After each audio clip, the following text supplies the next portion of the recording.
Bom dia, pessoal. Como é que vocês estão? Eu espero que todos estejam muito bem, assim como seus familiares, né?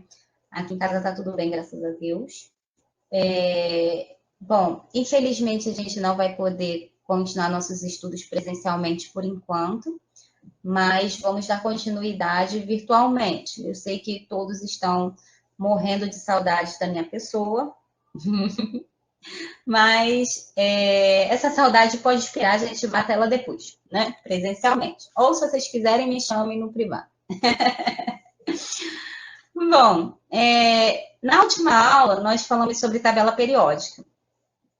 E aí eu falei sobre a organização da tabela e falei sobre as propriedades periódicas e ficaram faltando duas propriedades para a gente finalizar o conteúdo. Eu preparei o material está completo, né? De toda essa parte de tabela. E aí vocês veem como é que vocês vão fazer. Se vocês vão ficar só com slide, se vocês vão passar para o caderno, enfim, não importa. Ou se vão imprimir, né? Tem gente que gosta de imprimir, e eu gosto de imprimir meu material. Então, cada um vê aí como é que fica melhor. Se for imprimir, a dica que eu vou dar é imprimir 4 slides por página. Aí vão dar 8 slides por folha, fica bem econômico. E, a princípio, não precisa imprimir colorido, não. Mas se quiser também, se puder, imprime. Vai ficar bonitinho, tá bom? Então, eu vou colocar lá na parte que importa, que é a parte que eu quero começar. Eu vou começar de eletropositividade para a gente poder relembrar um pouco dos conceitos. Eu sei que eu já falei, mas só para relembrar mesmo, tá? Então, o que é eletropositividade?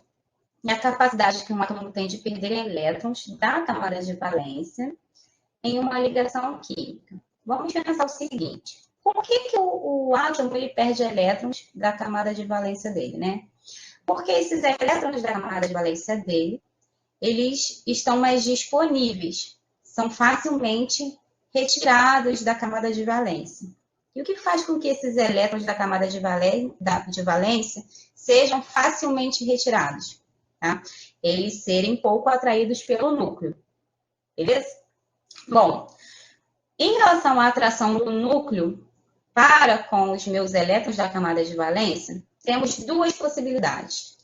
Ou nós temos um átomo com muitas camadas de eletrosfera, então os elétrons da camada de valência vão estar muito distantes do núcleo e, consequentemente, eles vão sentir menos essa atração do núcleo. Né? Então, eles vão estar mais disponíveis para ser retirados. Ou nós temos um núcleo pouco denso, ou seja, um núcleo com poucos prótons dentro. Consequentemente, se o núcleo ele tem poucos prótons, ele exerce um efeito atrator menor em relação a esses elétrons da camada de valência. Então, esses elétrons vão estar mais disponíveis para ser retirados, certo? Então, temos duas possibilidades. Um número de camadas de eletrosfera grande, que vai fazer com que os elétrons mais distantes sintam menos a atração do núcleo, então eles fiquem mais disponíveis. Ou um núcleo muito pequeno, que vai fazer, muito pequeno, né? Um núcleo muito pouco denso, que vai fazer com que esses elétrons da camada de valência também sintam um pouco atração por não ter muitos prótons dentro desse núcleo, tá? E aí, a gente sabe que a eletropositividade é uma propriedade inversa da eletronegatividade, que a gente vai ver mais para frente. Vamos ver como é que funciona isso na tabela, tá? Na tabela periódica, nós vamos analisar. No mesmo grupo, ou família, né, o que nós temos? Ao descer no grupo, nós temos um aumento do número de períodos na tabela. Né? Isso quer dizer o quê? Aumentar o número de períodos acarreta um aumento do número de camadas de eletrosfera do meu átomo. Lembra? Se eu aumento o número de camadas de eletrosfera do átomo, eu estou aumentando o tamanho do átomo. Os elétrons da camada mais externa vão ser menos atraídos pelo núcleo. Consequentemente, eles vão estar mais disponíveis para ser retirados, mais fácil de tirar eles. Então, a eletropositividade é maior nesse sentido, no sentido de aumento do raio, de aumento do número de períodos, certo? Eles têm uma capacidade maior de perder esses elétrons, os átomos. E se eu for ver a eletropositividade em um mesmo período, ou seja, em uma mesma linha horizontal, como é que vai funcionar?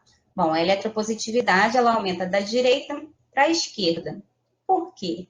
Porque da direita para a esquerda, nós temos uma diminuição da quantidade de prótons dentro do núcleo.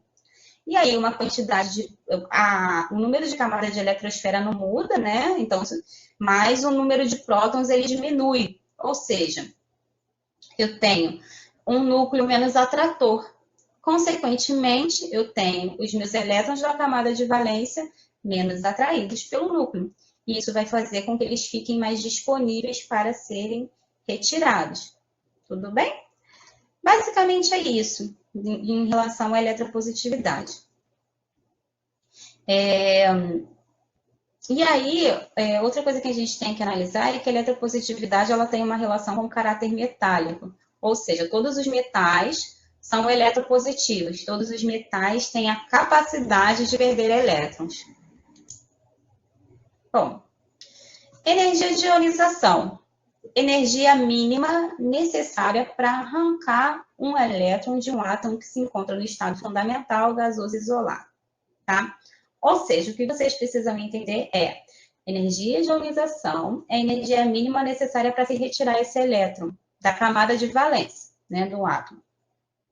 Bom, então é uma energia que está relacionada com a eletropositividade, né? Vamos pensar o seguinte, a energia mínima necessária para arrancar o elétron. Quanto mais energia eu precisar colocar para poder retirar esse elétron, maior a energia de ionização, certo?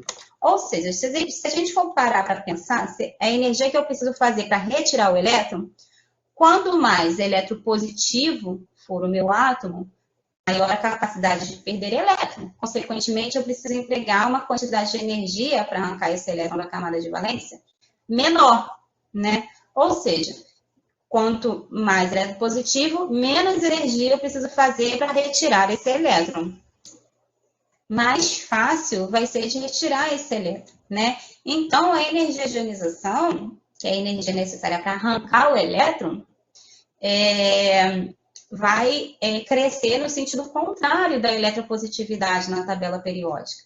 Ou seja, ela cresce de baixo para cima em um mesmo período e da esquerda para a direita, em um mesmo período não, desculpa, em um mesmo grupo, e da esquerda para a direita em um mesmo período, né? Por quê? Quanto menos eletropositivo o meu átomo, mais difícil é de retirar o elétron, mais força eu preciso fazer, mais energia eu preciso empregar para retirar esse elétron, tá bom? Então, aumenta no sentido contrário do aumento do raio atômico, ou seja, quanto menor o meu átomo, mais atraídos os elétrons da camada de valência estão em relação ao núcleo, então é mais difícil de arrancar esses elétrons da camada de valência, tá bom? E o mesmo vale, se eu tenho um raio muito grande, eu tenho os elétrons da camada de valência pouco atraídos pelo núcleo, consequentemente é mais fácil de retirar esse elétron, então a energia de ionização é menor, tá bom? O que eu preciso observar? Que conforme eu for retirando os elétrons, vamos lá, eu tenho o mesmo átomo, no caso aqui eu botei um exemplo do magnésio, né? Eu tenho o mesmo átomo e eu vou tirando os elétrons dele. A carga nuclear dele, o número de prótons, não mudou, né? É o mesmo. Eu só estou diminuindo o número de elétrons. Cada vez que eu diminuo o número de elétrons, estou tirando um elétron do meu átomo, mais difícil se torna retirar um próximo elétron, um segundo elétron ou um terceiro elétron. Por quê? Porque a carga do núcleo não mudou, mas a quantidade de elétrons que recebem essa atração do núcleo cada vez está sendo menor, ou seja, cada vez eles estão sendo mais atraídos pelo aquele núcleo. Então, por isso que a primeira energia de ionização ela é menor do que a segunda, que é menor que a terceira. Ou seja, é muito mais fácil eu retirar o primeiro elétron do que retirar o segundo e do que retirar o terceiro elétron. Cada vez que eu vou tirando, fica mais difícil de tirar o elétron, certo? E aí o que a gente observa aqui para pegar o magnésio 0, né?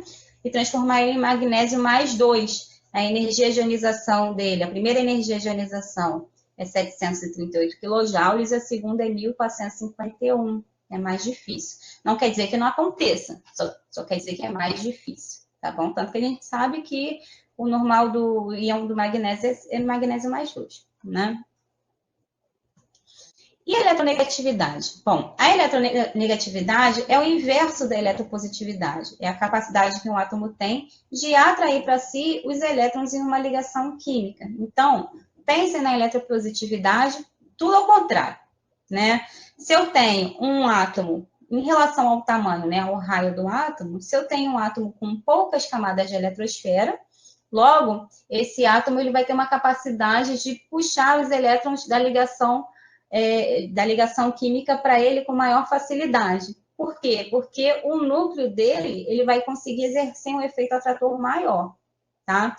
E se eu tenho um núcleo muito pesado, com uma quantidade de prótons muito grande, obviamente ele também consegue fazer um efeito atrator de elétrons maior, tá? Os gases nobres, eles não possuem eletronegatividade porque eles já são estáveis, tá? Então, eles não querem receber elétrons. É mais fácil eles perderem, né? Existem gases nobres que fazem ligação covalente, então eles não perdem também, mas eles conseguem fazer uma ligação covalente. Do que alguns também, por exemplo, o xenônio. Do que ganhar. Receber ele não quer definitivamente, é mais fácil emprestar do que receber, tá? Então, como que a eletronegatividade ela vai funcionar na tabela periódica? Se eu for analisar em um mesmo grupo ou família, a eletronegatividade ela aumenta de baixo para cima. Por quê? Porque de baixo para cima eu tenho uma diminuição do número de períodos, consequentemente, uma diminuição do número de camadas de eletrosfera no meu átomo, e aí eu tenho o meu núcleo atraindo bastante os elétrons vizinhos, né? Se for no mesmo período, numa mesma linha horizontal, a eletronegatividade aumenta da esquerda para a direita, no sentido de aumento do número atômico. Aumenta o número atômico, aumenta a carga nuclear. Se aumenta a carga nuclear, aumenta a atração do núcleo em relação aos elétrons. Então, o átomo ele vai querer receber mais facilmente esse elétron. E aí, lembrem que o menor átomo da tabela periódica em relação à eletronegatividade, que vai exercer um maior efeito da eletronegatividade, é o flúor. E a afinidade eletrônica? A afinidade eletrônica ela é uma energia, tá? Também tem livros, enfim, que chamam de eletroafinidade, é a mesma coisa, tá bom? A afinidade eletrônica é a quantidade de energia que é liberada quando um átomo no estado gasoso, isolado e fundamental, ele recebe um elétron, tá? Então, vamos lá. Quanto mais fácil for esse átomo de receber o elétron, mais energia ele vai liberar, né? Porque a facilidade de ele receber é grande, então ele vai liberar mais energia nesse processo de recebimento de elétron. A eletroafinidade é a energia que está relacionada com a eletronegatividade. Como é que isso vai funcionar em termos de tabela periódica? Ela vai ter também uma relação com o atômico, né? Vamos lá. Eletroafinidade, energia necessária, energia liberada quando o átomo recebe um elétron, né? Se ele tem facilidade para receber elétron, é porque ele tem um raio pequeno, né? Ou ele tem uma carga nuclear muito grande. Então, toda vez que eu tenho um átomo com uma eletronegatividade muito grande, ou seja, um raio pequeno, tem uma carga nuclear muito grande, ele vai ter uma maior facilidade para receber esse elétron, consequentemente, a afinidade eletrônica dele, a energia que ele libera quando ele recebe esse elétron, é maior. E aí, se a gente for visualizar aqui na tabela, é exatamente isso que a gente observa, né? Se a gente for analisar em um mesmo período, ou seja, em uma mesma linha horizontal, a gente vai ter a afinidade eletrônica crescendo junto com a eletronegatividade, né? Faz sentido. Ou seja, com o aumento da carga nuclear, ou seja, o aumento do número atômico, e em um mesmo grupo, a gente tem a afinidade eletrônica alcançando com a diminuição do número de camadas de eletrosfera, ou seja, com a diminuição do raio. Aí eu vou ter um núcleo mais atrator, vai ter os elétrons da camada de valência, vão sentir mais atração do núcleo, receberão o elétron com mais facilidade, logo a energia que eles vão liberar também é maior, né? Se eu for comparar a afinidade eletrônica, a primeira, a segunda e a terceira, ou seja, o primeiro elétron, o segundo elétron recebido e o terceiro elétron recebido, o que a gente observa? Que a primeira afinidade eletrônica, a primeira energia de afinidade é maior do que a segunda, que é maior do que a terceira. Por que a primeira é maior do que a segunda e maior do que a terceira? Porque o que vai acontecer? Conforme eu for colocando o elétron no meu átomo, esses elétrons eles vão tender a se repelir. Então, vai chegar um momento que o átomo ele não vai querer mais receber elétrons porque deixa de ser confortável para ele, por da repulsão eletrônica. Por isso que é mais fácil ele receber o primeiro do que receber o segundo, do que receber o terceiro. Logo, a energia de afinidade do primeiro elétron é maior do que a do segundo, que é maior do terceiro elétron. Tá? Bom, em relação à tabela periódica, é isso. Eu espero que vocês tenham compreendido. Se vocês tiverem alguma dúvida, falem comigo. Né? E é isso, pessoal. Até a próxima aula.